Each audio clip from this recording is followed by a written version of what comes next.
ততক্ষণের মধ্যে আমরা কিছু নিয়ম কানুন মেনে চলবো, যেগুলো হচ্ছে গ্রাউন্ড রুলস সেখানে দেওয়া আছে। যেমন এই যে পাশাপাশি কথা না বলা, মোবাইল ফোন একটু সাইলেন্ট রাখা, তারপর হচ্ছে কি অন্যের মতামতকে গুরুত্ব দেওয়া, এরপর হচ্ছে কি হাত তুলে প্রশ্ন করা বা উত্তর দেওয়া, এরপর হচ্ছে কি অযথা কি না করা, হাসাহাসি না করা, মনোযোগী হওয়া, গোপনীয়তা রক্ষা করা।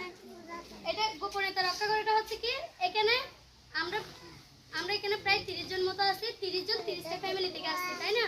30 জন 30 ফ্যামিলি থেকে যেহেতু আসছে, এক ফ্যামিলির কথা মানে অনেক ফ্যামিলির কথা এখানে আলোচনা হবে। সে আমরা চাইবো না অযথা মানে এক ফ্যামিলির কথা অন্য ফ্যামিলিতে কি প্রকাশ করবো, মানে এখানে যে কথাগুলো বলবে ওইগুলো বাইরে গিয়ে কি করবো না, আমরা আলোচনা করবো না, নিজেদের মধ্যে সীমাবদ্ধ রাখবো। এরপর হচ্ছে কি পরিবেশের ভারসাম্য রক্ষা করা, যে পর্যন্ত যতক্ষণ আমরা এখানে থাকবো আমাদের এই যে পরিবেশটা যাতে নষ্ট না হয় আমরা এদিকে একটু খেয়াল রাখবো। তারপর সবাই মিলেমিশে থাকে, এখানে একটু সবাই কি থাকবো আমরা মিলেমিশে।